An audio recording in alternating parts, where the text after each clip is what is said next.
Dzulhijjah, kemudian Muharram. Wa amma fard, nah yang menyendiri bulan apa nih Rasul? 4 bulan kan mulia tuh. Yang menyendiri bulan apa?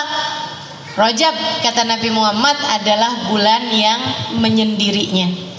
Ini Bu, kalau saya pikirin ya, kenapa Allah Subhanahu wa taala jadikan ada bulan-bulan yang lebih utama daripada bulan-bulan yang lain? Adalah karena rahmatnya Allah kepada kita sekalian.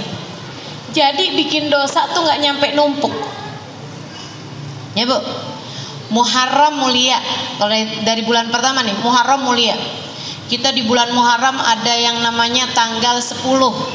Disebut dengan nama hari Asyura. Ya kan?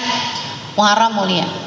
Habis gitu ketemu Safar. Safar nggak ada. Jadi tuh kan kalau misalnya ibarat orang tuh bulan Muharram itu maju, bulan Safar itu agak mundur gitu. Tapi habisnya Safar bulan Rabiul Awal. Bulan Rabiul Awal kita maju apa mundur? Maju dong. Karena kan rayakan Maulid Nabi Muhammad SAW. Gegap gempita, senang alhamdulillah. Jadi mundurnya nggak sampai lama. Alhamdulillahnya juga kita kalau ngerayain Maulid Nabi nggak cuma sebulan. Dari bulan Rabiul Awal sampai bulan Rabiul Tsani, Ibu ya, sampai bulan Jumadil Awal. Kalaupun ada mundur-mundur palingan bulan Jumadil Tsani, gitu kan? Agak mundur. Abis itu ketemu Rajab. Jadinya kita bulan Rajab maju lagi. Alhamdulillah bulan mulia. Abisnya Rajab, Sya'ban. Insya Allah tambah maju lagi Bu ya. Karena bulan Sya'ban tambah dekat ke Ramadan dan merupakan bulannya Nabi Muhammad SAW. Seperti yang akan saya sampaikan. Nah habis itu ketemu Ramadan. Wah. Habis ketemu Ramadan agak mundur ke Syawal. Syawal agak males, agak mundur. Habis itu ketemu Dzulqa'dah, maju lagi. Habisnya Dzulqa'dah ketemu Dzulhijjah, maju lagi, naik lagi. Nah itu maksudnya Allah kasih dalam setahun itu kayak begitu, biar kita tuh kalau mundur itu nggak keterusan mundur terus gitu, nggak begitu.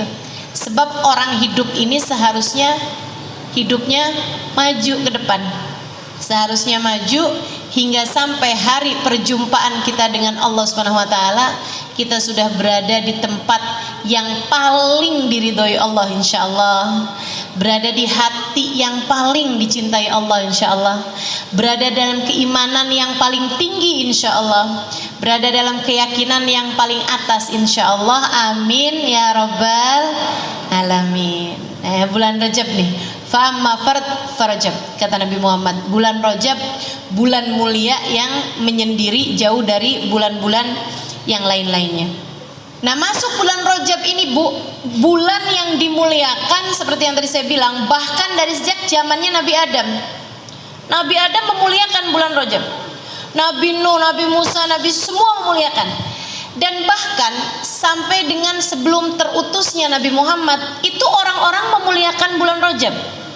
Sampai kalau ada perang di mana-mana, itu begitu masuk bulan Rajab langsung berhenti. Nggak boleh perang. Orang pada takut kalau perang di bulan Rajab, kualat. Kalau jahatin orang, memicu peperangan, berbuat apa aja sama orang di bulan Rajab tuh hukumannya itu berlipat-lipat ganda, karena bulan Rajab adalah merupakan bulan mulia. Semua orang tahu itu. Dari sebelum terutusnya Nabi Muhammad SAW, mereka sampai menamakan bulan Rajab dengan nama Syahrul Rajabil Asam. Bulan Rajab adalah bulan yang tuli. Kenapa tuli? Karena nggak kedengeran suara genderang perang. Kenapa tuli? Karena bulan Rajab nggak kedengeran suara orang berantem. Bulan Rajab nggak kedengeran suara orang bertengkar. Jadi orang lagi musuh-musuhan sekalipun gitu ya, begitu masuk bulan Rajab, kita mau labrak nih, oh jangan, besok Rajab. Nggak bisa main labrak, karena mereka takut kalau udah ngapa-ngapain di bulan Rajab itu jatuhnya nggak akan berhasil. Gitu. Jadi sampai disebut syahrul Rajabil Asam, bulan Rajab yang asam, yang tuli dari suara genderang perang. Ketika Nabi Muhammad diutuskan, Nabi Muhammad ngasih tahu bahwasanya bulan Rajab ini bukan asam, diganti sama Nabi Muhammad jadi syahrul Rajabil Asam. Bulan Rajab adalah bulan yang dituangkan hujan rahmat dari Allah Subhanahu wa taala. Asab, pemberian Allah, ampunan Allah itu Bu dibanjiri pada bulan Rajab. Bulan yang sekarang kita sedang berada ini. Ibu-ibu berasa nggak sih tahun-tahun belakangan ini kayaknya hari-hari itu jadi kayak hantu Bu, jalannya cepet banget. Betul nggak sih? Kayak berkahnya waktu tuh mulai agak berkurang ya Bu ya. Dulu tuh kayak dari pagi ke siang lama gitu, dari siang ke sore lama gitu. Sekarang kayaknya melek pagi tahu-tahu udah malam aja. Betul ya, cepet bener gitu, Masya Allah. Mudah-mudahan Allah jadikan waktu-waktu kita ini jadi waktu yang berkah, insya Allah. Amin, amin ya rabbal alamin. Jadi nih bulan ini bulan yang banyak dituruni ampunan dari Allah Subhanahu wa taala. Para ulama menyebut 3 bulan Rajab, Sya'ban, Ramadan sebagai musimul khair, musim kebaikan. Kayak orang nanem tuh Bu tuh, bulan Rajab nih musimnya padi gitu. Bulan Rajab, Sya'ban, Ramadan. Bulan Rajab bulannya nanem, Sya'ban bulannya nyiram, Ramadan bulannya panen. Kalau kagak ada yang ditanam di bulan Rajab, apaan yang mau disiram bulan Sya'ban? Kalau kamu nggak nanem, nggak nyiram di bulan Sya'ban, apaan yang mau dipanen bulan Ramadan? Kalau nggak ada yang dipanen di bulan Ramadan, Bu, ngapain kamu lebaran? Ya Bu ya, ini udah nggak ikutan nanem bulan Rajab, nggak nyiram bulan Sya'ban, nggak panen bulan Ramadan, tahu-tahu lebaranan paling seru-seru sendirian. Nah itu mestinya nggak begitu. Musimul khair, musim kebaikan, 3 bulan, Rajab, Sya'ban, Ramadan.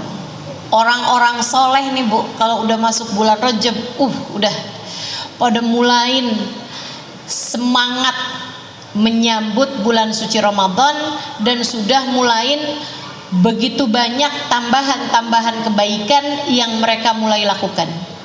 Mulain banyakin puasa, banyakin zikir kalau udah masuk bulan Rajab. Udah masuk bulan Rajab tuh udah mulain tuh. Waktu saya tinggal di Tarim, udah masuk bulan Rajab tuh mulain rame-rame doa, rame-rame menyambut Rajab dengan ucapan mabruk alaikumusyahr, mabruk alaikumusyahr. Semoga bulan kalian menjadi bulan yang diberkahi. Jadi kalau ketemu sama orang mabruk alaikumusyahr gitu, pada saling mengucapkan ucapan selamat pada bulan Rajab.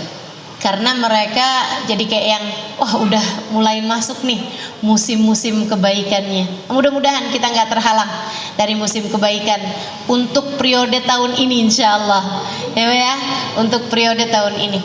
Dan memang subhanallah Bu, Rajabnya bagus, kemudian ditambah Sya'bannya bagus, Ramadannya lebih bagus lagi. Coba perhatiin. Tapi kalau udah Rajabnya nggak ada rasanya, kemudian tambah Sya'bannya tambah nggak ada rasanya lagi, masuk Ramadan kayak rada-rada males gitu, ibadahnya jadi agak berat. Itu kayak orang yang belum waktunya panen tapi maksa dipanen, akhirnya pada gagal panen ya Bu ya, pada gagal mau panen kalau nggak dikerjain pada bulan dari sejak bulan Rajabnya. Ini cobain deh ibu-ibu, cobain bulan Rajabnya mulai nambahin dari kebiasaan yang ibu nggak lakukan di bulan-bulan yang lain. Rasanya beda nantinya. Rasa apanya? Rasa Ramadannya. Rajab nih, tambahin kebaikan-kebaikan yang tidak biasa ibu lakukan di bulan-bulan yang lain. Apa aja? Puasanya, zikirnya, sedekahnya, gitu. Tambahin di bulan Rajab. Terus jangan ditinggal di bulan Sya'ban, malah ditambahin dengan sholawatnya di bulan Sya'ban. Itu masuk Ramadan. puasanya ringan, tarawehnya enak, baca Qur'annya banyak, ibadah malamnya nikmat, gitu.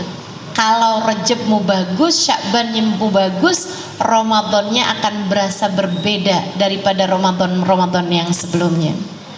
Dan Bu, ini masih lagi musim pandemi, kita nggak pernah tahu umur kita sampai berapa. Sebenarnya sih nggak musim pandemi juga kita emang nggak pernah tahu umur kita berapa ya Bu ya. Cuman lagi pandemi ini suka berasa banget gitu kalau orang tuh memang nggak pernah tahu umur orang. Ya Bu, sosok sedikit mati, apalagi yang kemarinan tuh. Kita dengar si ini meninggal ya Allah, ya Allah. Mudah-mudahan masa-masa berat itu udah berlalu. Yang sisa sekarang mudah-mudahan yang ringan-ringan aja insyaallah. Amin. Amin ya rabbal alamin. Teman-teman saudaraku sekalian yang saya muliakan, kita nggak pernah tahu apakah Ramadan yang akan datang ini adalah Ramadan yang terakhir bagi kita. Kita nggak pernah tahu sisa berapa Ramadan lagi dalam kehidupan kita. Betul nggak Bu? Bu, yang tahun kemarin masih ada dan tahun ini udah nggak ada, banyak banget loh. Dan mereka kalau kamu wawancara, Anda punya firasat apa untuk meninggal tahun ini? Mereka juga akan bilang, enggak, kita nggak punya firasat apa-apa. Kita kira sih kita masih akan panjang umur. Orang tuh sama kematian nggak tahu apa-apa. Dirimu dengan kematianmu nggak tahu apa-apa. Jangan dikira orang tuh kayak tahu ya kalau mau meninggal ya. Nggak tahu. Yang tahu kapan meninggalnya itu hanya para wali-walinya Allah, ibu-ibu sekalian. Dan saya rasa nih ibu-ibu belum jadi wali nih. Paling wali murid. Ya Bu ya? Paling wali murid. Paling mungkin masih ada yang masak di atas wali. Wali maksudnya. Tapi kalau yang wali beneran gitu saya rasa belum nih. Kita nih belum jadi wali. Ustazah dukun tahu nggak kapan matinya? Enggak Bu, nggak tahu dia kapan matinya. Mungkin setan ngasih tahu? Enggak juga. Setan mah nggak suka ngasih tahu yang begituan. Nah tujuannya dia menyesatkan kok. Jadi nggak ada ibu-ibu. Yang tahu kapan meninggalnya itu hanya para wali-walinya Allah Subhanahu Wa Taala. Mereka ngerti kapan meninggalnya. Sebagian wali-walinya Allah tahu kapan mereka meninggal. Waktu Habib Ahmad bin Alwi Al-Habsyi meninggal di Jakarta Bu, beberapa tahun yang lalu. Saya udah di Jakarta waktu itu. Saya dengar kabar beliau meninggal dunia, ya Allah. Beliau ini adalah munsibnya Al-Habsyi, ya. Beliau tinggal di kota Sewun. Kemudian ayahanda beliau itu meninggalnya di Indonesia, di Palembang tepatnya, tapi kemudian dikuburkan di Solo, di Masjid Riyadh yang ada di Solo sana. Itu ada makam wali min auliyaillah namanya Habib Alwi bin Ali Al-Habsyi, penulis Maulid Simtud Durar.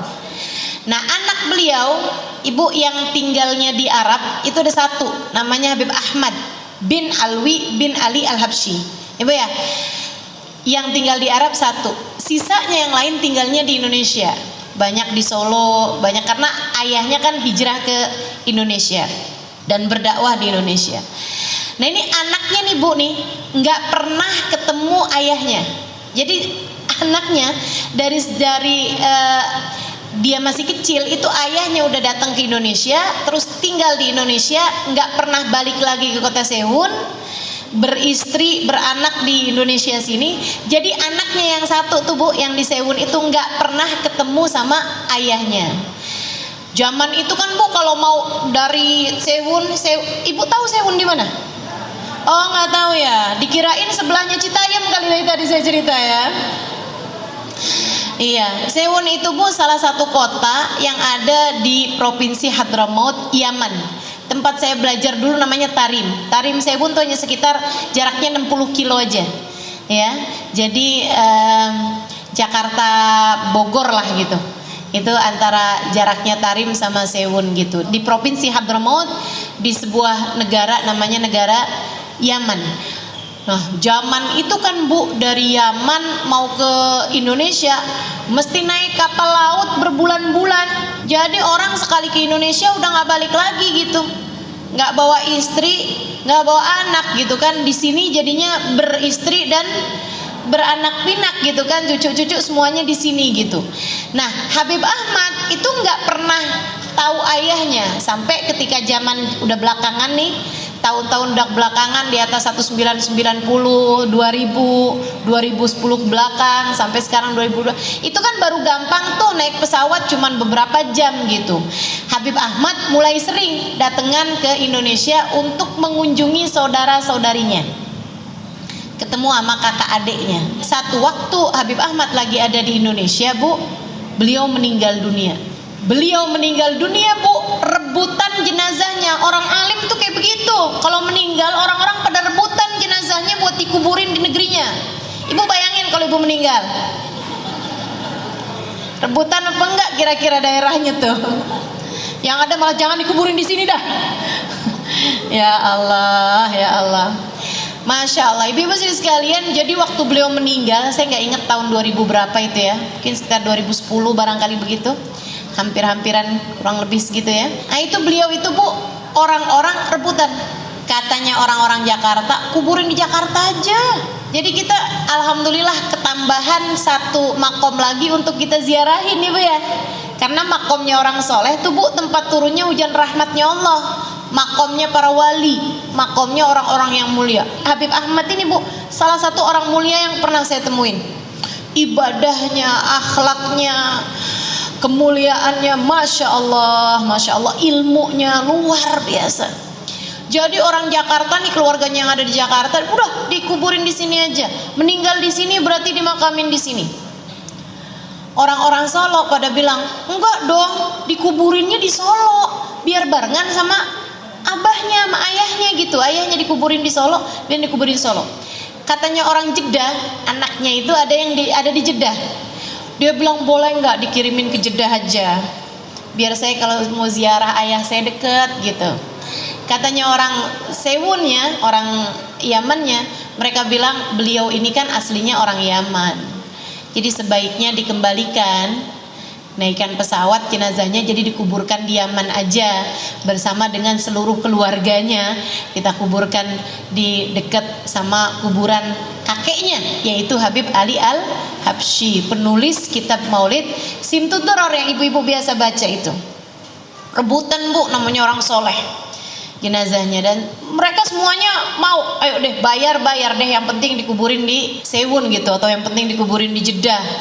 Ibu-ibu sekalian, lagi mereka ribut-ribut mau dikuburin di mana, datang salah satu dari teman beliau, temannya Habib Ahmad. Dia bilang, Habib Ahmad pesen kalau beliau meninggal dunia, tolong buka tas koper yang kemana-mana beliau selalu bawa. Jadi ada orang soleh nih, Bu ya, seorang wali min auliya, seorang ulama, kemana-mana memang kalau pergi kemana selalu aja bawa tas koper gitu. Orang-orang nggak tahu isinya apa gitu kan. Tapi waktu beliau meninggal dunia, beliau pesen salah satu temennya, nanti kalau saya meninggal dunia mintain orang buat buka koper itu. Jadi akhirnya, Bu, dibukalah si koper itu. Ibu tahu isinya apa? Ibu nggak tahu, saya juga enggak deng. Saya tahu isinya karena saya diceritain ya, Bu ya. Dibukalah isi koper itu, dan ini, Bu, saya tahu persis sejarah ini bukan diceritain, tapi saya juga salah satu di antara orang yang melihat jenazah beliau ketika beliau meninggal dunia dan sempat bertemu beberapa kali sama beliau semasa beliau masih hidup. Makanya kalau saya pikir-pikir, kenapa gitu ya, saya tuh banyak ketemu sama orang-orang soleh di masa saya hidup nih. Saya sangat bersyukur itu, tapi saya lama loh mikirin ini. Kenapa ya? Saya tuh dari sejak di Hadramut, kemudian dari sebelum di Hadramut juga di Indonesia sini juga banyak berguru dengan orang-orang soleh-soleh gitu.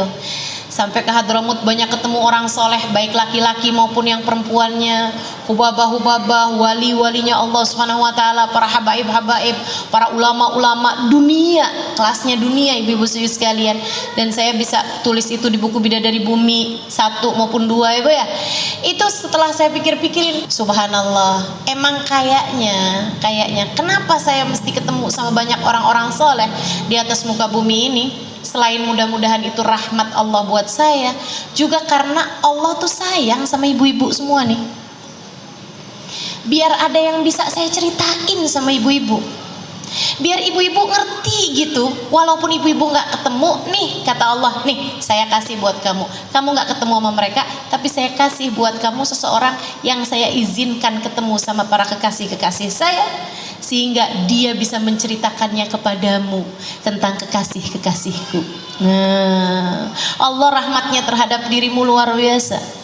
Ini salah satunya nih, Habib Ahmad ini, ibu saudaraku sekalian, Habib Ahmad bin Alwi Al-Habsyi. Saya sempat berjumpa sama beliau beberapa kali dan juga mendapatkan berkah doa insya Allah dari beliau juga ya Bu ya.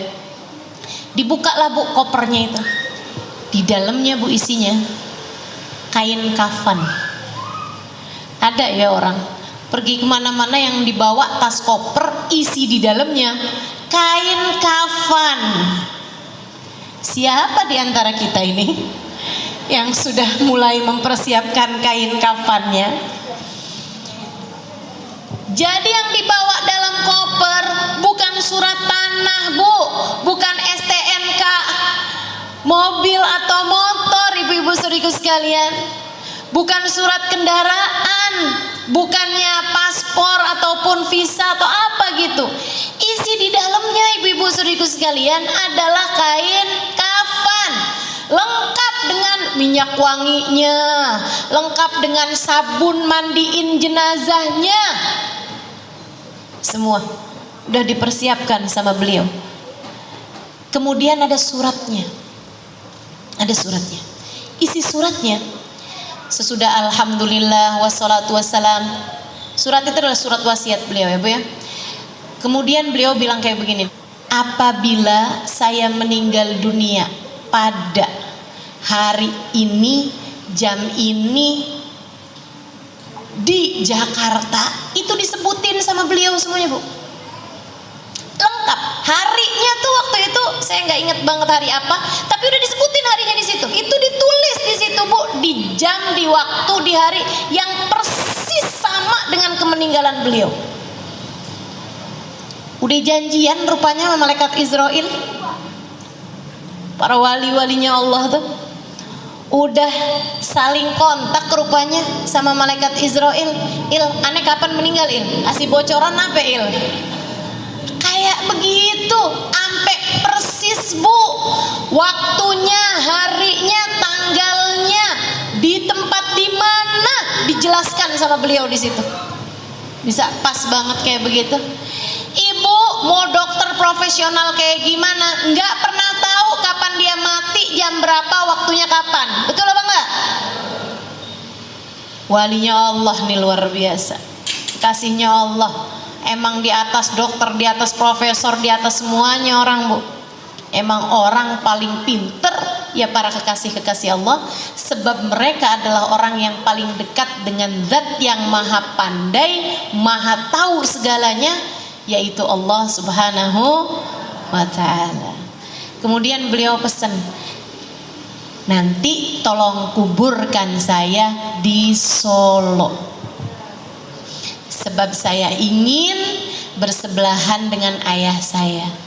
Kuburkan saya di samping ayah saya, tapi agak mundurin sedikit, karena sebagai anak saya ingin berada di dekat ayah saya, di belakang ayah saya. Masya Allah. Sebab saya sewaktu hidup di dunia tidak pernah dekat dengan ayah saya. Saya ingin di dalam alam barzah saya bisa dekat dan bersama dengan ayah saya.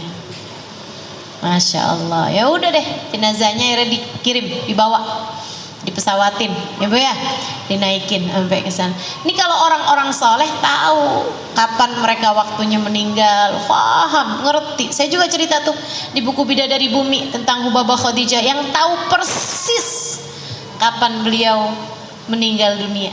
Sampai bilang sama orang yang ada di rumahnya, malam ini saya mau pergi kondangan, kata beliau. Nah buat kita-kita yang nggak tahu nih Bu, udah siap-siap aja, karena kan nggak tahu. Sementara kematiannya pasti datangnya. Apa yang bisa kita lakukan? Ya siap-siap, Ibu ya. Dan persiapan paling indah adalah pada musim-musim kebaikan yang sekarang sedang kita jelang ini, yang sekarang kita sedang mulai jalani ini Ibu ya. Mulai Rejab, Sya'ban, Ramadan. Habib Zain bin Smith Madinah, salah satu guru saya, ibu-ibu saya sekalian. Habib Zain bin Smith, Habib Zain bin Ibrahim bin Smith Madinah. Bu, ini juga salah satu dari orang soleh yang pernah saya temui. Salah satu dari wali min auliyaillah yang pernah saya temui. Anaknya berkata, ayah saya hidup di dunia udah kayak di surga. Saya kalau lagi ada deket sama ayah saya, rasanya kayak lagi ada di surga. Beliau akan duduk, akan baca Quran bersama-sama, akan nerangin maknanya Quran, akan nerangin tentang ceritanya sahabat, ceritanya para aulia, ceritanya para nabi, ceritanya baginda Nabi Muhammad SAW, cerita Sayyidah Fatimah, cerita Sayyidah Khadijah. Ya Allah, saya kayak ada di surga, kata anaknya. Makannya udah kayak orang-orang ahli surga, Bu. Nyoba ya, makan pakai adab, nggak ada ngomel-ngomel, ngobrol yang ringan-ringan. Ibu-ibu sekalian, antara sholat, antara zikir, antara ibadah. Anaknya cerita sama saya, Ustazah Halimah, dia bilang, walidi Sayyidil Walid, dia bilang, di setiap tangganya punya zikiran tersendiri. Ibu tahu, tiap turun tangga tuh Bu punya zikirannya sendiri gitu. Jam sekian sampai jam sekian zikirannya apa, itu masing-masing punya aturan. Hidupnya tuh udah kayak di surga. Dia bilang, saya kalau udah lagi sama ayah saya kayak ada di surga. Nanti kalau saya pulang ke rumah, rumahnya ada beberapa rumah gitu jaraknya dari situ, baru tuh anak saya bilang, mama kerannya mati mah listriknya yang itu putus mah, nggak bisa nyala mah. Saya baru ingat, ya Allah, iya saya masih ada di dunia. Yang ruwet-ruwet ini kan urusan dunia, Bu. Betul? Betul nggak? Yang ruwet-ruwet ini adalah urusan dunia. Urusan akhirat mah nggak ada yang ruwet bikin adem. Betul apa enggak? Nih Bu lagi ngaji nih, urusan dunia, urusan akhirat. Urusan akhirat makanya adem-adem tuh, sampai pada ngantuk gitu. Dari tenang, adem, enak ya Bu ya. Sejenak kita lupakan soal yang ruwet-ruwet di luaran. Urusan-urusan rumah, aduh enak benar. Diceritain tentang Habib Ahmad, diceritain tentang Habib Zain, nikmat luar biasa ya Bu ya. Ibu-ibu sekalian, Habib Zain ini mengatakan tentang bulan Rajab, katanya Habib Zain, Rajab syahrut takhliyah wa Sya'ban syahrut tahliyah. Rajab bulan berbersih, bulan bebersih, Sya'ban bulan berhias, dan Ramadan bulan bersanding. Beliau mengibaratkan kayak pengantin. Kamu nih kayak mau jadi calon pengantin, mau jadi calon pengantin yang akan bersanding nantinya pada bulan Ramadan, sanding sama yang sangat kamu cintai, yaitu Allah Subhanahu wa Ta'ala. Ibarat hubungan kamu sama Allah itu ada jadi pengantennya. Nah ini adalah musim-musimnya nih. Hubungan yang paling intim ya Bu ya, antaramu sama Allah ini bisa terjalin pada musimul khair, Rajab, Sya'ban, Ramadan. Rajab kayak pengantin nih. Kamu kalau 2 bulan lagi mau jadi pengantin, ini kamu akan diapain? Dibersihin. Dari mulai disepa, dilulurin, ditimung kata orang Jawa tuh. Ada tuh ditimung, apaan nggak tuh, nggak tahu saya. Pokoknya yang bangsa begitu-begitu tuh. Berapa hari sekali dilulurin, berapa hari sekali disepa, berapa hari sekali diwangi-wangiin, ya Bu ya. Itu biar bersih. Sampai katanya sih pengantin tuh kalau jalanin itunya bagus, sampai-sampai kalau pas jadi pengantin itu sampai dakinya aja baunya wangi. Saya nggak tahu deh tuh. Saya nggak tahu. Tapi yang pasti biar nantinya itu jangan sampai bikin malu gitu. Nah nanti bulan Sya'ban adalah bulan berhias. Cari baju yang bagus, cari make up yang bagus gitu kan ya. cari sepatunya, sendalnya yang cakep, semuanya dihias-hias. Nah tuh nanti kalau bulan Ramadan bulannya bersanding. Kalau Rejab bebersihnya bagus, Sya'ban berhiasnya cakep, waktunya bersanding, ya Allah, pengantennya udah cakep, kan gitu ya, pengantennya wangi, ya Allah, pantas banget buat jadi penganten yang diterima. Tapi kalau bulan Rejab nggak dipakai buat pembersih, sementara nih kita nih Bu nih, bukan hanya kotornya, asal kotor nggak mandi, tapi kotornya udah kejebut got bolak-balik.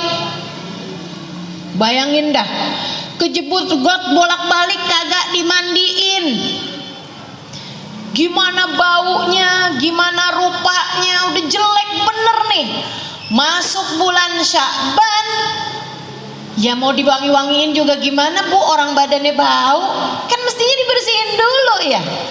Nah, bulan Sya'ban kita nggak wangi-wangiin, nggak cakep-cakep, nggak berhias-hias, masuk bulan Ramadan udahlah baunya jelek, rupanya jelek, bajunya compang-camping, mau masuk jadi penganten. Kira-kira gimana nih pasangannya nih? Kamu sana deh, sana deh. Makanya berasa banget puasa berat, terawih berat. Kenapa gitu? Nggak dibukain pintu. Makanya kalau kamu nggak dibukain pintu kan nggak bisa maju-maju. Akhirnya jalan di tempat, nggak maju-maju, kamu nggak masuk-masuk. Makanya berasanya berat. Kok ini bulan Ramadan ya, tapi kok saya baca Al-Quran berasa berat banget ya.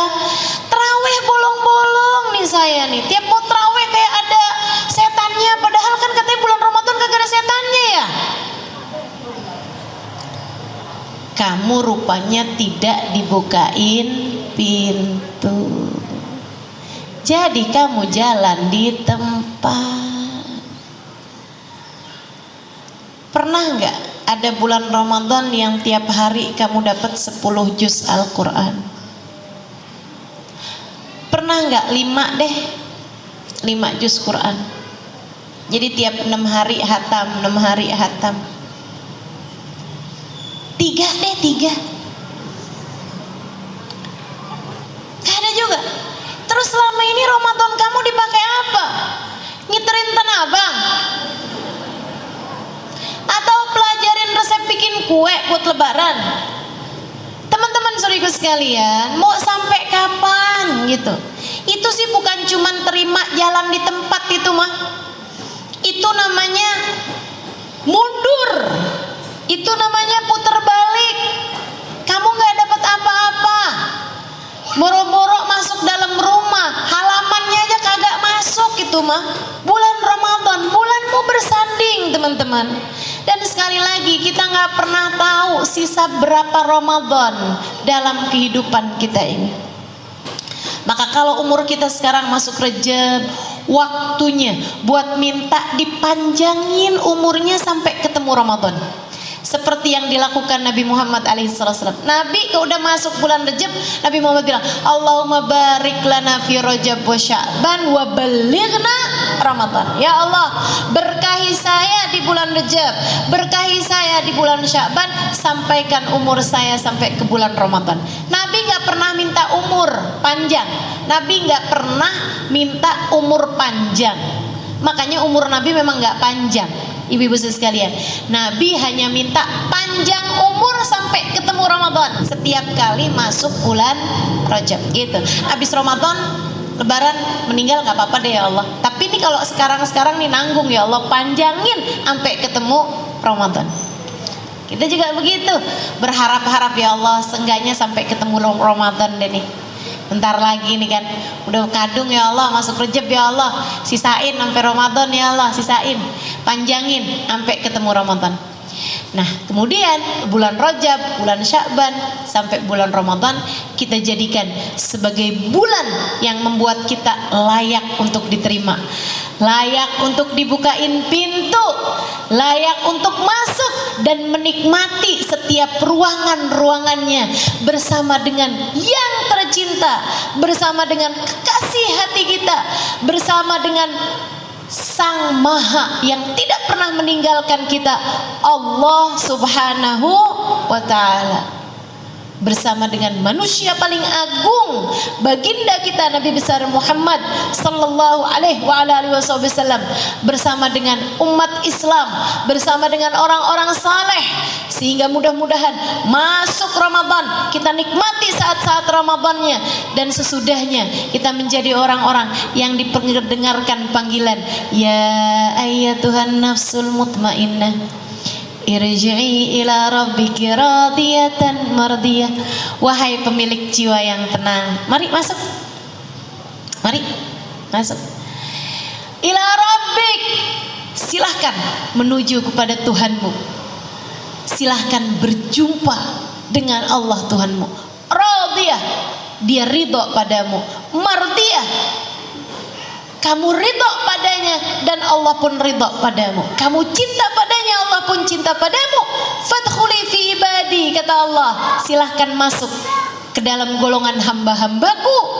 Wadkhuli jannati, silahkan nikmati semua yang aku miliki.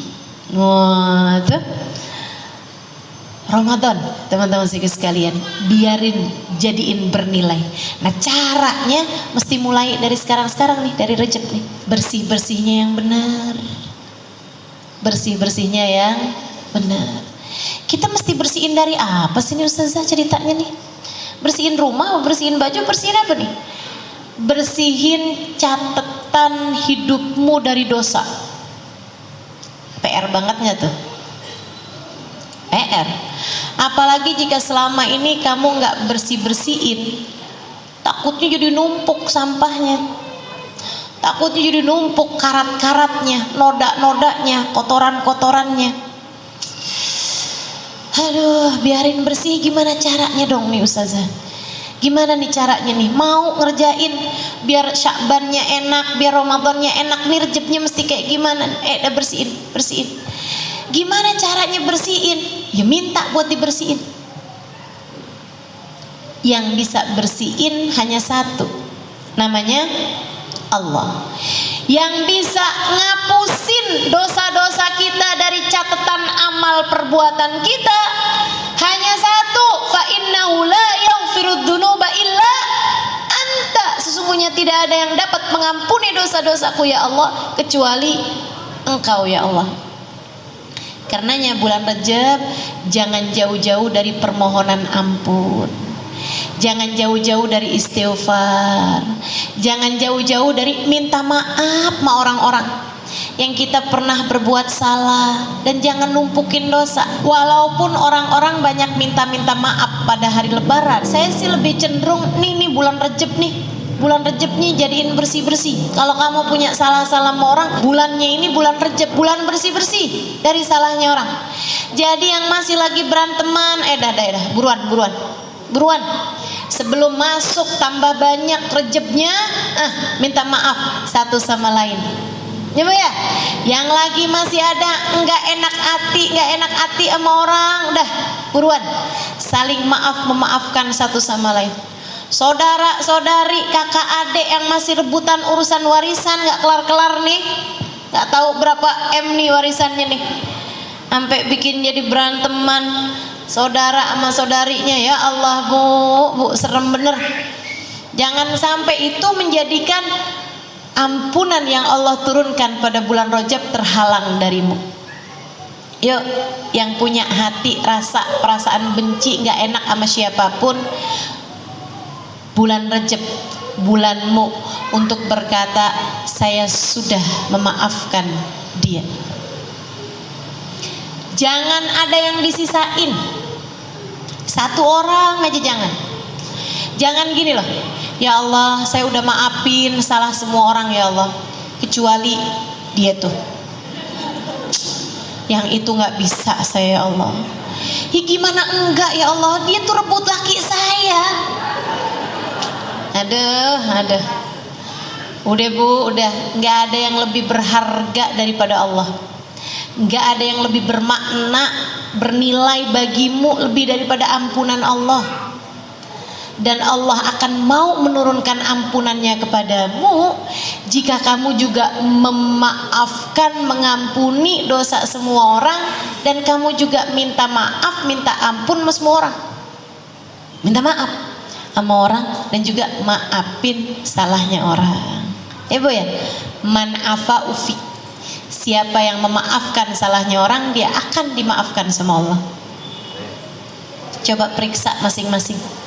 Mumpung masih bulan Rejab nih, periksa masing-masing. Ada nggak orang yang kamu sampai sekarang masih mengingat dia dengan penuh kebencian? Ada nggak orang yang sampai sekarang kalau kelebat wajahnya datang dalam ingatanmu, kamu langsung merasa marah kepadanya dan kamu bilang, aduh ya ampun, saya nggak bisa maafin dia? Kalau ada, buruan nih, bulan Rejab yang seperti ini, maafin, sayangi dirimu, maafin salahnya orang. Kenapa gitu? Nih Bu, saya kasih tahu. Ampunan Allah tuh Bu, kalau mau turun, kealangan sama kamu yang nggak bisa maafin salahnya orang, itu hanya akan bergantung antara langit dan bumi. Nabi yang ceritain. Ampunan dari Allah atau bahkan hadiah-hadiah dari Allah, rahmatnya Allah, kalau mau turun pada diri seseorang, itu ya Bu ya, kamu berbuat kebaikan, kamu hadir di majelis, kan turun rahmat nih, turun rahmat. Tapi kalau hati kamu masih menyimpan dendam kepada satu, nggak usah banyak-banyak, satu orang aja, dendam, pokoknya bener-bener kamu nggak bisa maafin dia gitu, itu ibu-ibu sekalian gantung. Yang lain-lain nih kejatuhan nih, kamu gantung di langit-langit, nggak bisa turun. Apa kata Allah? Allah bilang sama malaikat, unduru hatta yasallaha, yang buat dia tungguin sampai dia damai, sampai dia akur, sampai dia bisa maafin, sampai hatinya lega, baru bisa turunin. Kalau nggak lega-lega, ya nggak turun-turun. Makanya kalau ibu-ibu nih, misalnya gitu ya, ibu rajin berbuat kebaikan, betul. Tapi ibu punya satu dendam yang ibu nggak pernah bisa maafin, itu Bu, yang lagi delay nih pemberiannya Allah, numpuk di atas. Sampai ketika kamu bilang, ya Allah, saya sudah memaafkan dia ya Allah, jatuh banyak banget ke ibu-ibu. Jangan biarkan pemberian Allah delay, tertunda dari atasmu itu. Biarkan ia membanjiri dirimu, biarkan ia datang dalam hidupmu. Ngapain kamu kebencianmu kepada seseorang menghalangkanmu dari hadiah-hadiah Allah berikan padamu? Enggak segitunya berharga tuh orang sampai bisa menghalangkan kebaikan bagi dirimu. Kalau kamu menganggap orang itu enggak berharga, ya udah maafin. Betul apa enggak? Sehingga semua pemberiannya Allah datang kepadamu. Sayang. Udah lupain. Apa sih yang orang kerjain sama kamu sampai kamu enggak bisa maafin? Bu, ingat, semua yang terjadi juga dengan izin Allah. Gak ada orang bisa jahatin kita kecuali dengan izin Allah. Semuanya Allah yang nentuin Bu. Dan Allah ketika menentukan sesuatu untukmu, meski sepahit apapun, pasti ada kebaikan dalam dirimu. Allah ketika menentukan hal paling pahit sekalipun dalam hidupmu, pasti karena ada kebaikan dalam hidupmu itu. Maksudnya pada yang pahit itu pasti ada kebaikannya. Kamu dimusuhin orang, kamu difitnah orang, kamu ditipu orang, kamu ngerasa anak kamu dicelakain orang, gitu ya. Suami kamu diiniin orang, kamu disihir orang, sampai kamu jadi sakit-sakitan, sampai kamu jadi andai kayak gitu sekalipun, nggak ada yang bisa terjadi kecuali dengan izin Allah. Nah, Allah kenapa kasih saya saya barang pahit kayak begini? Semacam dokter ketika ngasih pil, ada nggak pil yang rasanya enak? Hobi minum obat, ada nggak di sini yang kayak gitu? Gak ada. Pil tuh semua pahit. Semua jenis pengobatan rasanya nggak enak. Apa yang enak? Pengobatan tuh apaan? Kalau nggak di kalau nggak minum pil pahit, kalau nggak disuntik. Enak apa nggak disuntik? Ada nggak orang sini yang hobinya disuntik? Nggak ada pasti. Apalagi pengobatan, dioperasi, ya Allah, enak. Sakit, nggak enak. Apalagi kalau penyakitnya berat, diapain nih obatnya? Di kemo. Ibu tahu di kemo itu diapain? Dimasukin obat yang membuat badanmu itu panasnya, jadi sel-selnya itu dipanaskan hingga dapat membunuh semua sel-sel yang ada dalam tubuh. Itu di kemo. Enak. Banyak orang meninggal dunia saat sakit kanker itu ya Bu ya, bukan karena sakitnya Bu, tapi karena sakitnya kemoterapi yang mereka jalanin. Ibu-ibu sekalian, sakit tuh pengobatannya nggak ada yang enak. Demikian pula dengan hal-hal pahit yang datang dalam kehidupan kita, itu adalah cara Allah sebagai dokter yang paling profesional untuk bisa mengobati penyakit-penyakit kita sekalian. Nggak apa-apa. Pil pahit itu Bu, udah terlanjur nyampe di tenggorokan. Dikeluarin pahit, ditelan pahit, mendingan ditelan. Bikin sehat, walaupun pahit tapi bikin sehat. Nih kalau ibu-ibu dijahatin orang, ibu nggak mau maafin orang itu, tuh kayak ibu makan pil pahit, udah nyampe di tenggorokan ibu keluarin, udahlah pahit, ibu nggak sehat pula. Betul? Jadi maafin apa enggak nih? Insya Allah. Dah maafin aja. Ibu-ibu sekalian, dan salah satu hal yang membuat saya memutuskan untuk saya dalam hidup nggak mau nyimpen kebencian terhadap siapapun. Belajar, berusaha untuk nggak narok kebencian di hati saya kepada siapapun. Ada satu hal yang saya pikirin, kemudian saya bilang, ya Allah, saya nggak mau deh nyimpen kebencian sama siapapun. Siapapun orangnya saya nggak mau benci. Mau dia bikin apa dalam hidup saya, dan alhamdulillah sih juga kebanyakan atau mayoritas orang semuanya berbuat baik ya Bu ya. Jarang juga kan yang berbuat jahat sama kita ini, betul nggak? Ibu-ibu sekalian, yang membuat saya memutuskan untuk saya nggak mau punya musuh, atau saya nggak mau punya orang yang saya benci, saya taruh permusuhannya dalam hati saya selamanya gitu. Saya akan sayangi semua orang, meskipun cara sayang bisa beda-beda ya Bu ya, tapi maksudnya saya akan sayangi siapapun.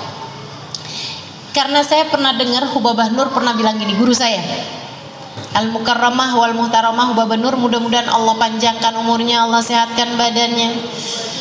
Kita para murid-muridnya masih sangat memerlukan beliau. Ibu-ibu sekalian, Hubabah Nur pernah bilang kayak begini nih, kalau kamu meninggal dunia bawa kebencian sama satu orang, nggak usah sama banyak-banyak orang, sama satu orang, kamu nggak bisa maafin dia, pokoknya nggak bisa, saya nggak bisa maafin dia. Aduh dosanya udah sama saya, sakit hati bener-bener saya dah, gara-gara dia tuh saya begini, saya begitu. Kamu nggak bisa maafin dia, satu orang. Nanti kalau ibu-ibu masuk dalam alam kubur, ketika ditanya pertanyaan man robbuka, kamu bisa jawab. Lalu pertanyaan apa kitabmu, panduanmu dalam kehidupan, kamu bisa jawab. Pertanyaan apa kamu bisa jawab, pertanyaan apa kamu bisa jawab, sampai di pertanyaan siapa saudara-saudaramu, siapa saudara-saudaramu.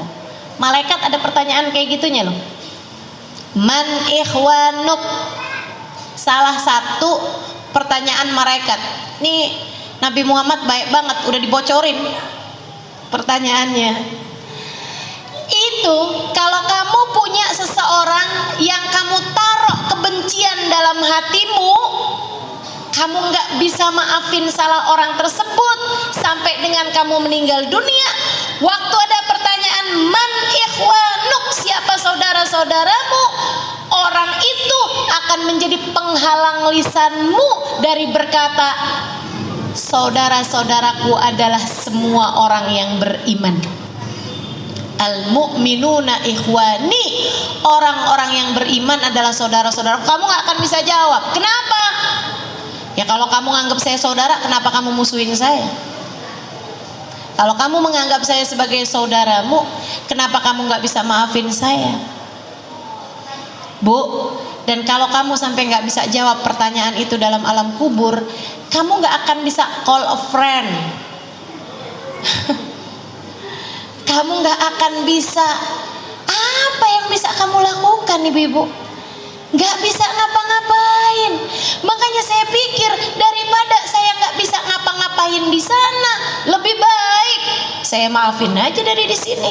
Jadi ibu-ibu sekalian yang saya muliakan, maafin siapapun yang pernah berbuat salah padamu. Banyakin minta ampun, minta maaf sama Allah Subhanahu wa taala pada bulan Rajab yang seperti ini. Ya Bu ya. Selain daripada banyakin puasa sunnah, banyakin zikiran-zikiran, banyakin istighfar, minta maaf sama Allah Subhanahu wa taala, minta ampun sama Allah, ibu juga banyak minta maaf sama orang-orang di sekeliling. Kemudian ibu-ibu sekalian, habis sholat subuh sama habis sholat maghrib, habisnya salam dari sholat, langsung baca Allahumma ufirli warhamni wa tub alayya sebanyak 70 kali, insya Allah. Nah kalau kita jalanin nih dengan baik bulan Rajabnya, masuk bulan Sya'ban kita tambahin dengan sholawat kepada Nabi Muhammad, hubungan kita baik, insya Allah masuk bulan Ramadan kita dalam keadaan siap bersanding dengan Allah Subhanahu wa ta'ala, insya Allah. Rabbana zalamna anfusana wa illam taghfir lana wa tarhamna lanakunanna minal khasirin. Rabbana atina fid dunya hasanah fil akhirati hasanah wa qina adzabannar. Dawam fi subhanakallahumma wa tahiyatum fiha salam. Akhiru da'wana anil hamdulillahi rabbil alamin. Kita baca suratul Fatihah, kita minta pada Allah Subhanahu wa taala mudah-mudahan dosa-dosa kita semuanya diampuni sama Allah. Dendam-dendam kita dalam hati kita diangkat jauh-jauh oleh Allah Subhanahu wa taala insyaallah. Mudah-mudahan segala permusuhan, segala iri dengki, segala kekesalan, segala unek-unek dalam hati kita semuanya dicabut jauh-jauh dari hati kita, digantikan dengan keimanan, digantikan dengan kesabaran, digantikan dengan keikhlasan, digantikan dengan kesyukuran atas segala apa yang terjadi dalam kehidupan kita insyaallah, sehingga kita menjadi hamba-hamba yang diterima oleh Allah Subhanahu wa taala. Dibukakan pintu selebar-lebarnya kepada kita sekalian, disayangi kita, dicintai kita oleh Allah Subhanahu wa taala, dan ketika datang ajal menjemput kita, kita sudah akan menjadi hamba-hamba yang tercinta di sisinya. Ala hadhihi niyyah bi kunniyatin salihah jami'ah syamilah ila hadratin Nabi Muhammad sallallahu alaihi wa ala alihi wasallam. Al-Fatihah. Bismillahirrahmanirrahim. Alhamdulillahirabbil alamin arrahmanir rahim maliki yaumiddin. Iyyaka na'budu wa iyyaka nasta'in. Ihdinas siratal mustaqim. Siratal ladzina an'amta 'alaihim ghairil maghdubi alaihim waladdallin. Amin. Terima kasih segala perhatiannya. Kurang lebihnya mohon maaf. Wal afu minkum. Assalamualaikum warahmatullahi wabarakatuh. Dzulhijjah, kemudian Muharram. Wa amma fard, nah yang menyendiri bulan apa nih Rasul? 4 bulan kan mulia tuh. Yang menyendiri bulan apa? Rajab, kata Nabi Muhammad, adalah bulan yang menyendirinya. Ini Bu, kalau saya pikirin ya, kenapa Allah Subhanahu wa taala jadikan ada bulan-bulan yang lebih utama daripada bulan-bulan yang lain? Adalah karena rahmatnya Allah kepada kita sekalian. Jadi bikin dosa tuh nggak nyampe numpuk. Ya Bu. Muharram mulia. Kalau dari bulan pertama nih, Muharram mulia. Kita di bulan Muharram ada yang namanya tanggal 10, disebut dengan nama hari Asyura, ya kan? Muharram mulia. Abis gitu ketemu Sofar nggak ada. Jadi tuh kan kalau misalnya ibarat orang tuh bulan Muharram itu maju, bulan Sofar itu agak mundur gitu. Tapi abisnya Sofar bulan Rabiul Awal. Bulan Rabiul Awal kita maju apa mundur? Maju dong. Karena kan rayakan Maulid Nabi Muhammad SAW. Gegap gempita, senang alhamdulillah. Jadi mundurnya nggak sampai lama. Alhamdulillahnya juga kita kalau ngerayain Maulid Nabi nggak cuma sebulan. Dari bulan Rabiul Awal sampai bulan Rabiul Tsani, Ibu ya, sampai bulan Jumadil Awal. Kalaupun ada mundur-mundur palingan bulan Jumadil Tsani, gitu kan? Agak mundur. Abis itu ketemu Rajab. Jadinya kita bulan Rajab maju lagi. Alhamdulillah bulan mulia. Abisnya Rajab, Sya'ban. Insya Allah tambah maju lagi Bu ya. Karena bulan Sya'ban tambah dekat ke Ramadan dan merupakan bulannya Nabi Muhammad SAW. Seperti yang akan saya sampaikan. Nah habis itu ketemu Ramadan. Wah. Habis ketemu Ramadan agak mundur ke Syawal. Syawal agak males, agak mundur. Habis itu ketemu Dzulqa'dah, maju lagi. Habisnya Dzulqa'dah ketemu Dzulhijjah, maju lagi, naik lagi. Nah itu maksudnya Allah kasih dalam setahun itu kayak begitu, biar kita tuh kalau mundur itu nggak keterusan mundur terus gitu, nggak begitu. Sebab orang hidup ini seharusnya hidupnya maju ke depan, seharusnya maju hingga sampai hari perjumpaan kita dengan Allah Subhanahu wa taala, kita sudah berada di tempat yang paling diridhoi Allah insyaallah, berada di hati yang paling dicintai Allah insyaallah, berada dalam keimanan yang paling tinggi insyaallah, berada dalam keyakinan yang paling atas insyaallah. Amin ya rabbal alamin. Bulan Rajab nih, fa'amma farajab, kata Nabi Muhammad, bulan Rajab bulan mulia yang menyendiri jauh dari bulan-bulan yang lain-lainnya. Nah masuk bulan Rajab ini Bu, bulan yang dimuliakan seperti yang tadi saya bilang, bahkan dari sejak zamannya Nabi Adam. Nabi Adam memuliakan bulan Rajab, Nabi Nuh, Nabi Musa, Nabi semua memuliakan. Dan bahkan sampai dengan sebelum terutusnya Nabi Muhammad itu orang-orang memuliakan bulan Rajab. Sampai kalau ada perang di mana-mana itu begitu masuk bulan Rajab langsung berhenti. Nggak boleh perang. Orang pada takut kalau perang di bulan Rajab, kualat. Kalau jahatin orang, memicu peperangan, berbuat apa aja sama orang di bulan Rajab tuh hukumannya itu berlipat-lipat ganda, karena bulan Rajab adalah merupakan bulan mulia. Semua orang tahu itu. Dari sebelum terutusnya Nabi Muhammad SAW, mereka sampai menamakan bulan Rajab dengan nama Syahrul Rajabil Asam. Bulan Rajab adalah bulan yang tuli. Kenapa tuli? Karena nggak kedengeran suara genderang perang. Kenapa tuli? Karena bulan Rajab nggak kedengeran suara orang berantem. Bulan Rajab nggak kedengeran suara orang bertengkar. Jadi orang lagi musuh-musuhan sekalipun gitu ya, begitu masuk bulan Rajab, kita mau labrak nih, oh jangan, besok Rajab. Nggak bisa main labrak, karena mereka takut kalau udah ngapa-ngapain di bulan Rajab itu jatuhnya nggak akan berhasil. Gitu. Jadi sampai disebut Syahrul Rajabil Asam, bulan Rajab yang asam, yang tuli dari suara genderang perang. Ketika Nabi Muhammad diutuskan, Nabi Muhammad ngasih tahu bahwasanya bulan Rajab ini bukan asam, diganti sama Nabi Muhammad jadi Syahrul Rajabil Asam. Bulan Rajab adalah bulan yang dituangkan hujan rahmat dari Allah Subhanahu wa taala. Asab, pemberian Allah, ampunan Allah itu Bu dibanjiri pada bulan Rajab. Bulan yang sekarang kita sedang berada ini. Ibu-ibu berasa nggak sih tahun-tahun belakangan ini kayaknya hari-hari itu jadi kayak hantu Bu, jalannya cepet banget. Betul nggak sih? Kayak berkahnya waktu tuh mulai agak berkurang ya Bu ya. Dulu tuh kayak dari pagi ke siang lama gitu, dari siang ke sore lama gitu. Sekarang kayaknya melek pagi tahu-tahu udah malam aja.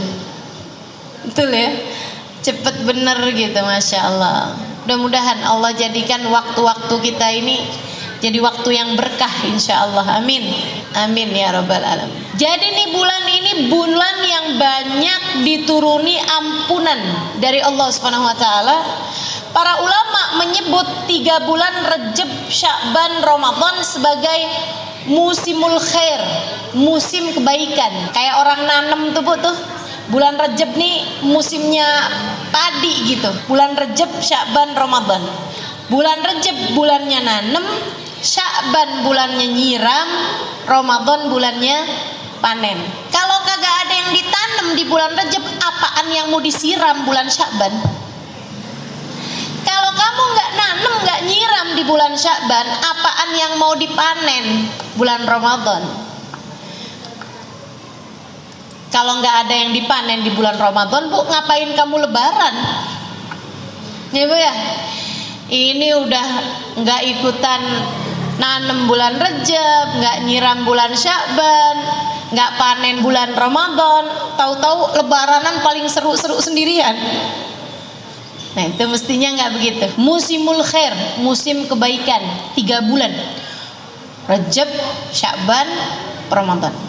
Orang-orang soleh nih Bu, kalau udah masuk bulan Rajab, udah pada mulain semangat menyambut bulan suci Ramadan, dan sudah mulain begitu banyak tambahan-tambahan kebaikan yang mereka mulai lakukan. Mulain banyakin puasa, banyakin zikir kalau udah masuk bulan Rajab. Udah masuk bulan Rajab tuh udah mulain tuh. Waktu saya tinggal di Tarim, udah masuk bulan Rajab tuh mulain rame-rame doa, rame-rame menyambut Rajab dengan ucapan mabruk alaikumusyahr, mabruk alaikumusyahr. Semoga bulan kalian menjadi bulan yang diberkahi.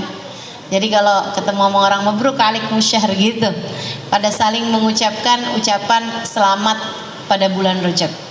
Karena mereka jadi kayak yang udah mulai masuk nih musim-musim kebaikannya. Mudah-mudahan kita nggak terhalang dari musim kebaikan untuk periode tahun ini, insya Allah ya, untuk periode tahun ini. Dan memang subhanallah Bu, Rajabnya bagus, kemudian ditambah Sya'bannya bagus, Ramadannya lebih bagus lagi. Coba perhatiin. Tapi kalau udah Rajabnya nggak ada rasanya, kemudian tambah Sya'bannya tambah nggak ada rasanya lagi, masuk Ramadan kayak rada-rada males gitu, ibadahnya jadi agak berat. Itu kayak orang yang belum waktunya panen tapi maksa dipanen, akhirnya pada gagal panen ya Bu ya, pada gagal mau panen kalau nggak dikerjain pada bulan dari sejak bulan Rajabnya. Ini cobain deh ibu-ibu, cobain bulan Rajabnya mulai nambahin dari kebiasaan yang ibu nggak lakukan di bulan-bulan yang lain. Rasanya beda nantinya. Rasa apanya? Rasa Ramadannya. Rajab nih, tambahin kebaikan-kebaikan yang tidak biasa ibu lakukan di bulan-bulan yang lain. Apa aja? Puasanya, zikirnya, sedekahnya, gitu. Tambahin di bulan Rajab. Terus jangan ditinggal di bulan Sya'ban, malah ditambahin dengan sholawatnya di bulan Sya'ban. Itu masuk Ramadan, puasanya ringan, tarawehnya enak, baca Qur'annya banyak, ibadah malamnya nikmat, gitu. Kalau Rajabmu bagus, Sya'banmu bagus, Ramadannya akan berasa berbeda daripada Ramadan yang sebelumnya. Dan Bu, ini masih lagi musim pandemi, kita nggak pernah tahu umur kita sampai berapa. Sebenarnya sih nggak musim pandemi juga kita emang nggak pernah tahu umur kita berapa ya Bu ya. Cuman lagi pandemi ini suka berasa banget gitu kalau orang tuh memang nggak pernah tahu umur orang. Ya Bu, sosok sedikit mati, apalagi yang kemarinan tuh. Kita dengar si ini meninggal ya Allah, ya Allah. Mudah-mudahan masa-masa berat itu udah berlalu. Yang sisa sekarang mudah-mudahan yang ringan-ringan aja insya Allah. Amin. Amin ya rabbal alamin. Teman-teman saudariku sekalian yang saya muliakan, kita nggak pernah tahu apakah Ramadan yang akan datang ini adalah Ramadan yang terakhir bagi kita. Kita nggak pernah tahu sisa berapa Ramadan lagi dalam kehidupan kita. Betul nggak Bu? Bu, yang tahun kemarin masih ada dan tahun ini udah nggak ada, banyak banget loh. Dan mereka kalau kamu wawancara, Anda punya firasat apa untuk meninggal tahun ini? Mereka juga akan bilang, enggak, kita nggak punya firasat apa-apa, kita kira sih kita masih akan panjang umur. Orang tuh sama kematian nggak tahu apa-apa. Dirimu dengan kematianmu nggak tahu apa-apa. Jangan dikira orang tuh kayak tahu ya kalau mau meninggal ya. Nggak tahu. Yang tahu kapan meninggalnya itu hanya para wali-walinya Allah, ibu-ibu sekalian. Dan saya rasa nih ibu-ibu belum jadi wali nih. Paling wali murid, ya bu ya. Paling wali murid. Paling mungkin masih ada yang masak di atas wali. Wali maksudnya. Tapi kalau yang wali beneran gitu saya rasa belum nih. Kita nih belum jadi wali. Ustazah dukun tahu nggak kapan matinya? Enggak bu, nggak tahu dia kapan matinya. Mungkin setan ngasih tahu, enggak juga. Setan mah nggak suka ngasih tahu yang begituan. Nah tujuannya dia menyesatkan kok. Jadi nggak ada ibu-ibu. Yang tahu kapan meninggalnya itu hanya para wali-walinya Allah Subhanahu Wa Taala. Mereka ngerti kapan meninggalnya. Sebagian wali-walinya Allah tahu kapan mereka meninggal. Waktu Habib Ahmad bin Alwi Al-Habsyi meninggal di Jakarta bu, beberapa tahun yang lalu. Saya udah di Jakarta waktu itu. Saya dengar kabar beliau meninggal dunia, ya Allah. Beliau ini adalah munsibnya Al-Habsyi, ya. Beliau tinggal di kota Sewun,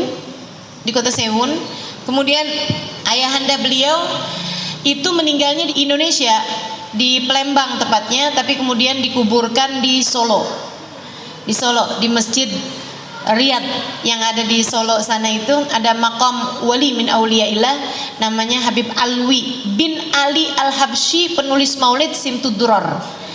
Nah anak beliau, ibu yang tinggalnya di Arab itu ada satu namanya Habib Ahmad bin Alwi bin Ali Al-Habsyi, ibu ya, yang tinggal di Arab satu. Sisanya yang lain tinggalnya di Indonesia, banyak di Solo, banyak karena ayahnya kan hijrah ke Indonesia dan berdakwah di Indonesia.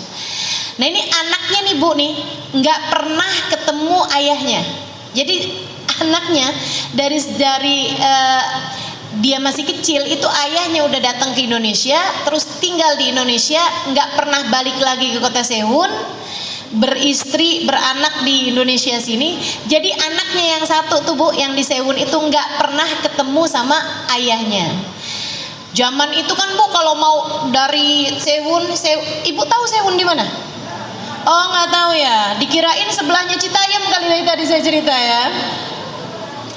Iya, Sehun itu bu salah satu kota yang ada di provinsi Hadramaut, Yaman. Tempat saya belajar dulu namanya Tarim. Tarim Sehun tuh hanya sekitar jaraknya 60 kilo aja. Ya, jadi Jakarta Bogor lah gitu.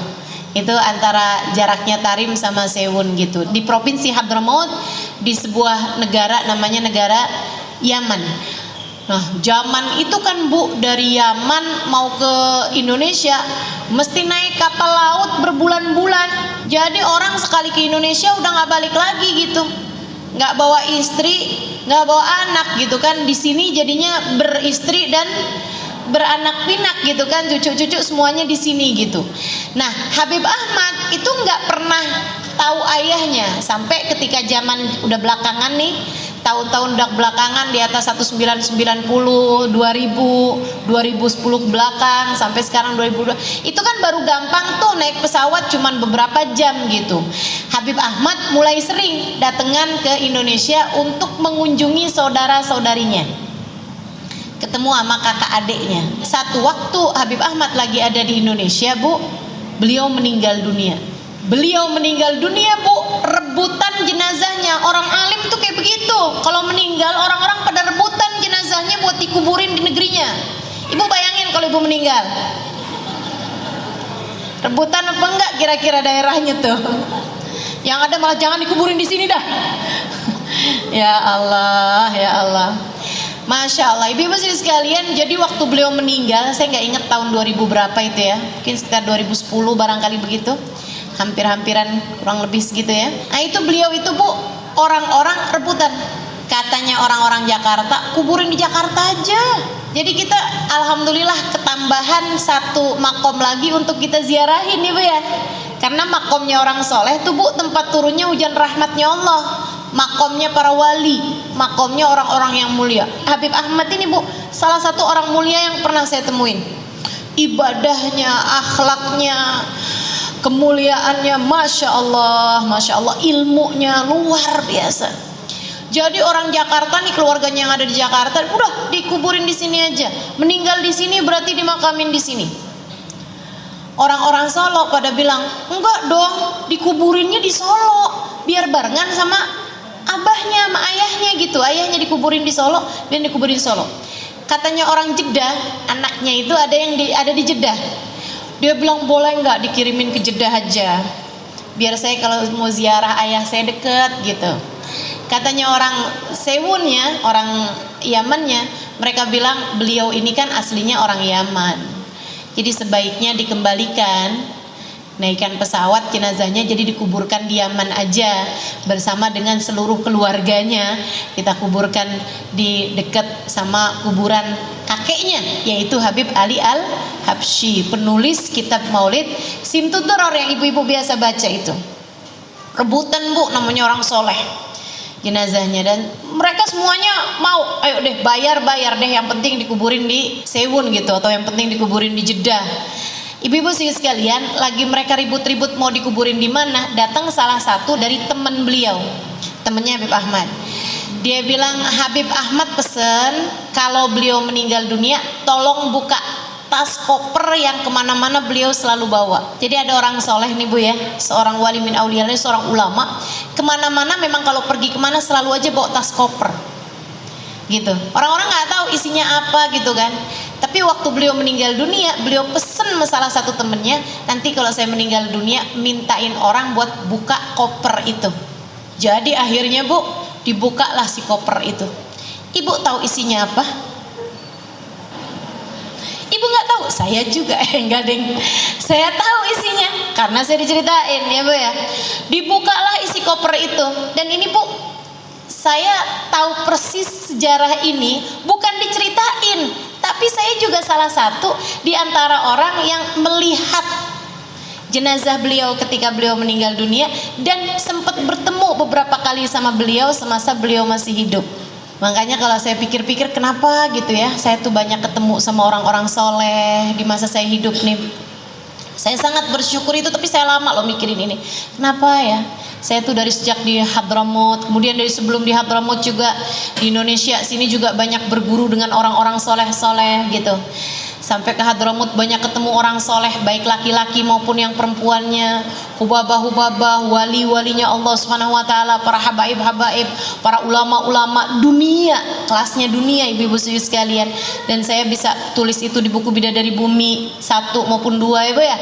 Itu setelah saya pikir-pikirin, subhanallah, emang kayaknya kenapa saya mesti ketemu sama banyak orang-orang soleh di atas muka bumi ini?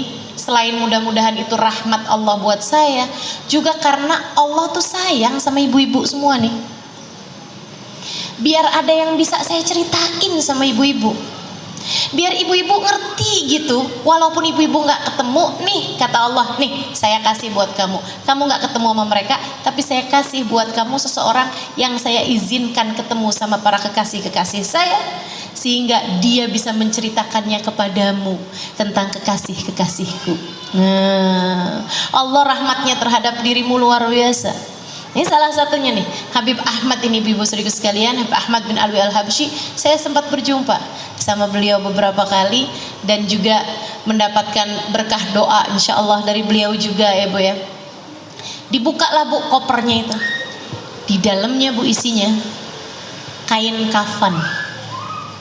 Ada ya orang pergi kemana-mana yang dibawa tas koper isi di dalamnya kain kafan. Siapa di antara kita ini yang sudah mulai mempersiapkan kain kafannya? Jadi yang dibawa dalam koper bukan surat tanah Bu, bukan STNK mobil atau motor ibu-ibu saudariku sekalian, bukan surat kendaraan, bukannya paspor ataupun visa atau apa gitu. Isi di dalamnya ibu-ibu saudariku sekalian adalah kain kafan, lengkap dengan minyak wanginya, lengkap dengan sabun mandiin jenazahnya. Semua udah dipersiapkan sama beliau. Kemudian ada suratnya. Ada suratnya. Isi suratnya, sesudah alhamdulillah wassalatu wassalam. Surat itu adalah surat wasiat beliau ya Bu ya. Kemudian beliau bilang kayak begini, apabila saya meninggal dunia pada hari ini, jam ini, di Jakarta, itu disebutin sama beliau semuanya Bu, lengkap. Harinya tuh waktu itu saya nggak inget banget hari apa, tapi udah disebutin harinya di situ. Itu ditulis di situ Bu, di jam, di waktu, di hari yang persis sama dengan kemeninggalan beliau. Udah janjian rupanya sama malaikat Israel, para wali-walinya Allah tuh udah saling kontak rupanya sama malaikat Israel. Aneh kapan meninggal kasih bocoran apa kayak begitu, sampai persis Bu, waktunya, harinya, tanggalnya, di tempat di mana dijelaskan sama beliau di situ. Bisa pas banget kayak begitu. Ibu mau dokter profesional kayak gimana, nggak pernah tahu kapan dia mati, jam berapa, waktunya kapan. Betul apa enggak? Walinya Allah nih luar biasa, kasihnya Allah. Emang di atas dokter, di atas profesor, di atas semuanya orang Bu. Emang orang paling pinter ya para kekasih-kekasih Allah, sebab mereka adalah orang yang paling dekat dengan zat yang maha pandai, maha tahu segalanya, yaitu Allah Subhanahu wa ta'ala. Kemudian beliau pesan, nanti tolong kuburkan saya di Solo, sebab saya ingin bersebelahan dengan ayah saya. Kuburkan saya di samping ayah saya, tapi agak mundurin sedikit, karena sebagai anak saya ingin berada di dekat ayah saya, di belakang ayah saya. Masya Allah. Sebab saya sewaktu hidup di dunia tidak pernah dekat dengan ayah saya. Saya ingin di dalam alam barzah saya bisa dekat dan bersama dengan ayah saya. Masya Allah. Ya udah deh, jenazahnya akhirnya dikirim, dibawa, dipesawatin, ya Bu ya, dinaikin sampai ke sana. Ini kalau orang-orang soleh tahu kapan mereka waktunya meninggal, paham, ngerti. Saya juga cerita tuh di buku Bidadari Bumi tentang Hubabah Khadijah yang tahu persis kapan beliau meninggal dunia. Sampai bilang sama orang yang ada di rumahnya, malam ini saya mau pergi kondangan, kata beliau. Nah buat kita-kita yang nggak tahu nih Bu, udah siap-siap aja, karena kan nggak tahu. Sementara kematiannya pasti datangnya. Apa yang bisa kita lakukan? Ya siap-siap, ya Bu ya.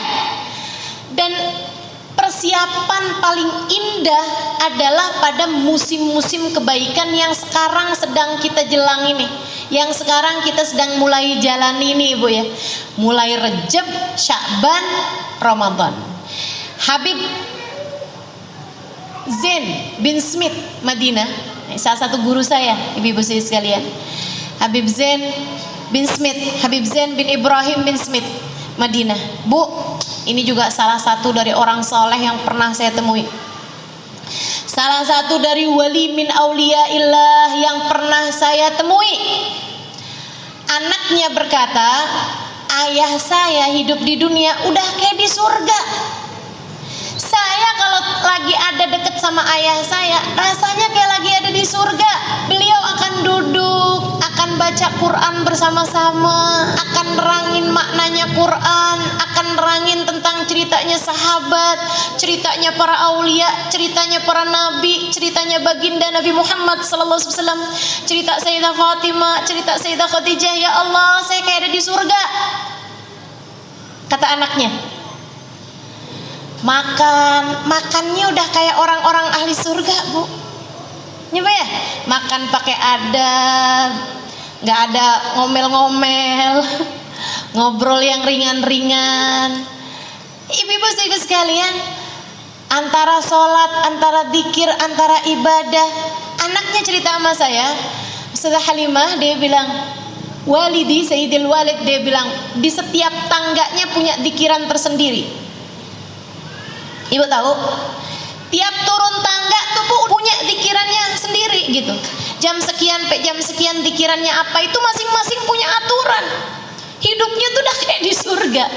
Dia bilang, saya kalau udah lagi sama ayah saya kayak ada di surga. Nanti kalau saya pulang ke rumah, rumahnya ada beberapa rumah gitu jaraknya dari situ, baru tuh anak saya bilang, mama kerannya mati mah listriknya yang itu putus mah, nggak bisa nyala mah. Saya baru ingat, ya Allah, iya saya masih ada di dunia. Yang ruwet-ruwet ini kan urusan dunia, Bu. Betul? Betul nggak? Yang ruwet-ruwet ini adalah urusan dunia. Urusan akhirat mah nggak ada yang ruwet bikin adem. Betul apa enggak? Nih Ibu lagi ngaji nih, urusan dunia, urusan akhirat. Urusan akhirat makanya adem-adem tuh. Sampai pada ngantuk gitu. Dari tenang, adem, enak ya Bu ya. Sejenak kita lupakan soal yang ruwet-ruwet di luaran. Urusan-urusan rumah, aduh enak benar. Diceritain tentang Habib Ahmad, diceritain tentang Habib Zain, nikmat luar biasa ya Bu ya. Ibu-ibu sekalian, Habib Zain ini mengatakan tentang bulan Rajab, katanya Habib Zain, Rajab syahrut takhliyah wa Sya'ban syahrut tahliyah. Rajab bulan berbersih, bulan bebersih, Sya'ban bulan berhias, dan Ramadan bulan bersanding. Beliau mengibaratkan kayak pengantin. Kamu nih kayak mau jadi calon pengantin, mau jadi calon pengantin yang akan bersanding nantinya pada bulan Ramadan, sanding sama yang sangat kamu cintai, yaitu Allah Subhanahu wa ta'ala. Ibarat hubungan kamu sama Allah itu ada jadi pengantennya. Nah ini adalah musim-musimnya nih. Hubungan yang paling intim ya Bu ya, antaramu sama Allah ini bisa terjalin pada musimul khair, Rajab, Sya'ban, Ramadan. Rajab kayak pengantin nih. Kamu kalau 2 bulan lagi mau jadi pengantin, ini kamu akan diapain? Dibersihin. Dari mulai disepa, dilulurin, ditimung kata orang Jawa tuh. Ada tuh ditimung, apaan nggak tuh, nggak tahu saya. Pokoknya yang bangsa begitu-begitu tuh. Berapa hari sekali dilulurin, berapa hari sekali disepa, berapa hari sekali diwangi-wangiin, ya Bu ya. Itu biar bersih. Sampai katanya sih pengantin tuh kalau jalanin itunya bagus, sampai-sampai kalau pas jadi pengantin itu sampai dakinya aja baunya wangi. Saya nggak tahu deh tuh. Saya nggak tahu. Tapi yang pasti biar nantinya itu jangan sampai bikin malu gitu. Nah nanti bulan Sya'ban adalah bulan berhias. Cari baju yang bagus, cari make up yang bagus, gitu kan ya. Cari sepatunya, sendalnya yang cakep, semuanya dihias-hias. Nah tuh nanti kalau bulan Ramadan bulannya bersanding. Kalau Rajab bebersihnya bagus, Sya'ban berhiasnya cakep, waktunya bersanding, ya Allah, pengantennya udah cakep, kan gitu ya, pengantennya wangi, ya Allah, pantas banget buat jadi pengantin yang diterima.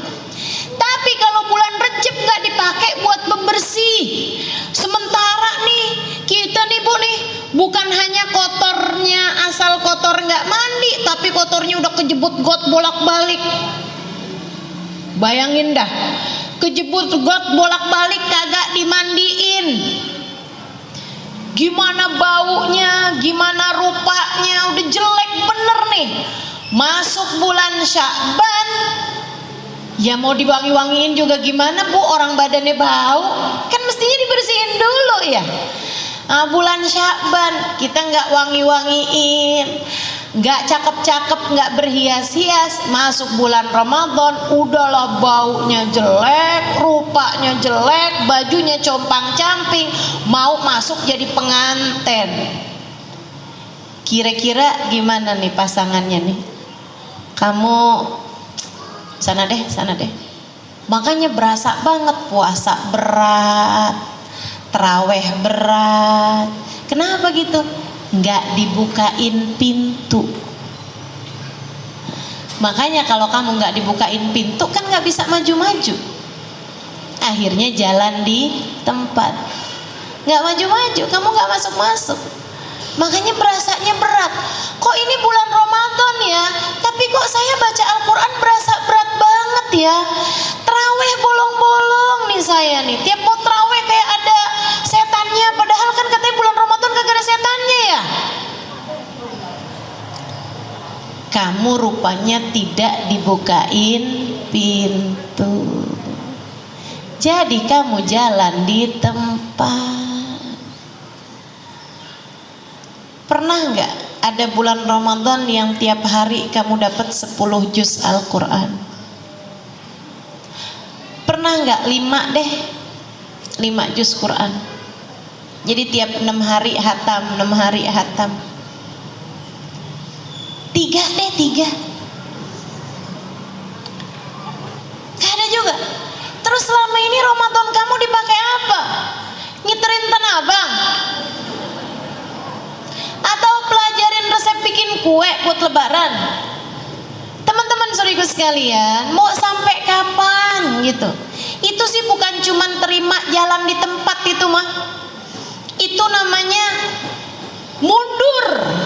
Itu namanya puter balik. Kamu gak dapat apa-apa. Boro-boro masuk dalam rumah, halamannya aja kagak masuk itu mah. Bulan Ramadan, bulanmu bersanding teman-teman. Dan sekali lagi kita nggak pernah tahu sisa berapa Ramadan dalam kehidupan kita ini. Maka kalau umur kita sekarang masuk Rejab, waktunya buat minta dipanjangin umurnya sampai ketemu Ramadan.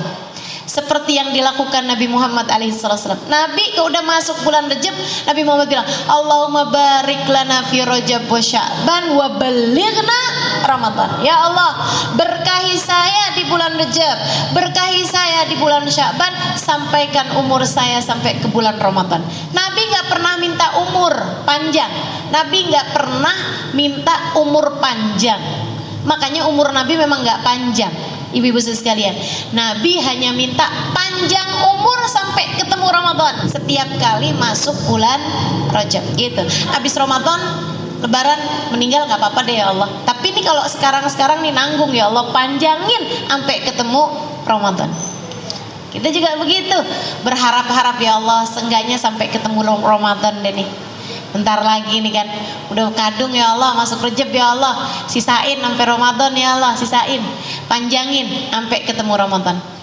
Nah kemudian bulan Rajab, bulan Sya'ban sampai bulan Ramadan kita jadikan sebagai bulan yang membuat kita layak untuk diterima, layak untuk dibukain pintu, layak untuk masuk dan menikmati setiap ruangan-ruangannya bersama dengan yang tercinta, bersama dengan kekasih hati kita, bersama dengan Sang Maha yang tidak pernah meninggalkan kita, Allah Subhanahu wa Ta'ala, bersama dengan manusia paling agung, baginda kita Nabi besar Muhammad sallallahu alaihi wasallam, bersama dengan umat Islam, bersama